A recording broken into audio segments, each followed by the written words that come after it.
The morning light pierced through the curtains like an accusation, and Marcus felt it before he opened his eyes, the weight of something catastrophically wrong. His hand moved across the sheets and froze.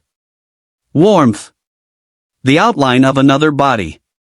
His heart began to hammer as memories flickered through his mind like a broken film reel, the corporate gala, too many glasses of champagne, that knowing smile, the elevator ride that felt like falling.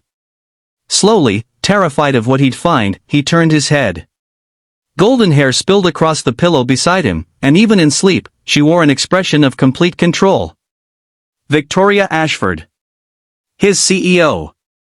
The woman who signed his paychecks. The woman who had just fired 3 department heads last month without blinking. And she was in his bed. Marcus couldn't breathe. This had to be a dream. It had to be. Because the alternative meant his career was over, his reputation destroyed, and quite possibly his entire life imploded.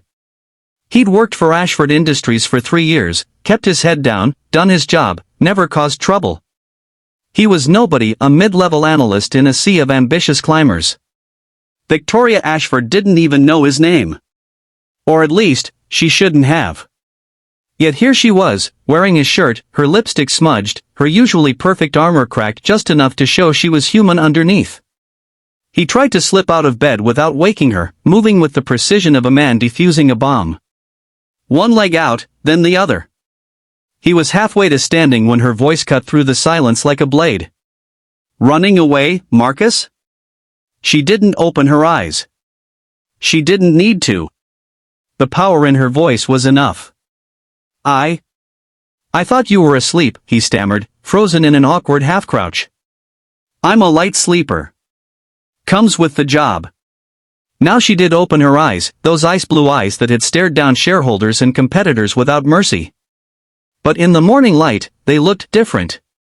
Vulnerable, almost. We should probably talk about last night. Marcus felt his face burning. Ms. Ashford, I don't. I didn't intend, Victoria, she interrupted, sitting up. The sheets fell away, and Marcus averted his eyes like a Victorian gentleman, which made her laugh. Actually laugh. He'd never heard her laugh before.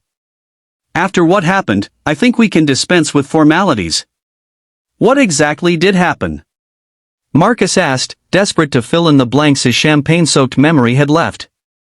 I remember the gala, and talking about the Henderson account, and then I told you that you were the only person in that entire room who saw me as something other than a checkbook or a stepping stone, Victoria said quietly. And you said I looked tired. No one ever tells me I look tired, Marcus. They're too afraid. The vulnerability in her voice made Marcus finally look at her directly. Really look at her. Without the armor of her tailored suits and commanding presence, she looked younger than her 38 years. And utterly exhausted. You did look tired, he said honestly. You still do. Charming, she said, but there was no bite in it. You also said something else. You said, even CEOs are allowed to be human sometimes, you know? And I realized I couldn't remember the last time someone had given me permission to be anything other than perfect. She pulled her knees up to her chest, suddenly looking like she regretted every word. God, you must think I'm pathetic. I think you're the most intimidating person I've ever met, Marcus said, sitting back down on the edge of the bed, keeping a careful distance. But last night, for about 20 minutes before everything gets hazy, you weren't intimidating. You were just real. And I think maybe that's what scared me more than anything. Victoria studied him with those sharp eyes, the CEO returning even as the woman remained. This is going to be complicated. Complicated doesn't begin to cover it, Marcus agreed. You're my boss. There are policies. Power dynamics. I could lose my job. You could face a scandal. I could fire you right now, Victoria said, and Marcus felt his stomach drop. Make this all go away. Pay you off. Have my lawyers draft an NDA so thick you'd need a forklift to carry it. Is that what you want? Marcus asked, surprised by how much the thought hurt. It shouldn't matter. They barely knew each other. But somehow, in the space of one confused morning, something had shifted. Victoria was quiet for a long moment, her fingers tracing patterns on the sheets. "Do you know why I built this company?" she asked suddenly.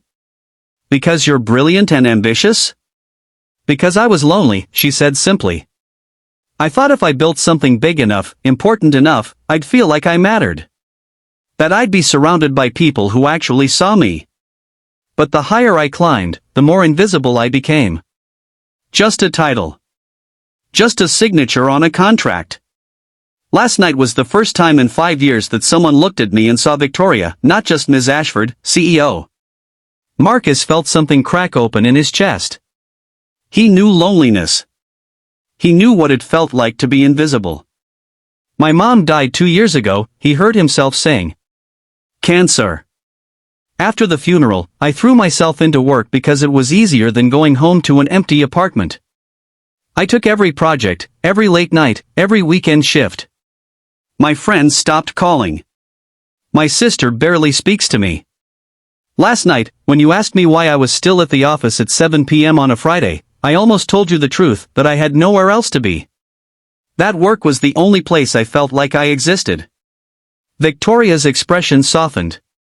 "We're a pair, aren't we? The CEO who has everything and nothing, and the analyst who's invisible to everyone but the spreadsheets. So what do we do?" Marcus asked. "We can't pretend this didn't happen." "No," Victoria agreed. "We can't." She reached out, and her hand found his. The touch was electric, grounding, terrifying. "But we could choose to figure out what this is. Carefully. Quietly. I know the risks, Marcus. I know what the board would say, what the media would do, what everyone would think. But I'm so tired of making every decision based on optics and strategy and what's best for the company. Just once, I want to make a decision based on what's best for me. For us, maybe." Marcus knew he should say no. Should protect his career, maintain professional boundaries, be sensible. But sensible had left him alone and hollow. "What would that even look like?" he asked. "I don't know," Victoria admitted. "I've never done this before. Built something real with someone, I mean. I've had relationships, but they were always transactional. Strategic. This feels different. Terrifying, but different." "It is terrifying," Marcus agreed. "You could destroy my career with a word." "I'm trusting you with everything. And I'm trusting you with the parts of me I've spent 20 years hiding," Victoria countered. "You think you're the only one with something to lose? If this goes wrong, if you decide to sell your story, weaponize what happened, I would never do that," Marcus said firmly. "I know you don't have any reason to believe me, but I wouldn't. Even if this ends badly, even if you break my heart or fire me or both, I wouldn't do that to you." Victoria studied his face for a long moment, searching for dishonesty and finding none. "Why?" "Because everyone deserves to have someone who keeps their secrets," Marcus said.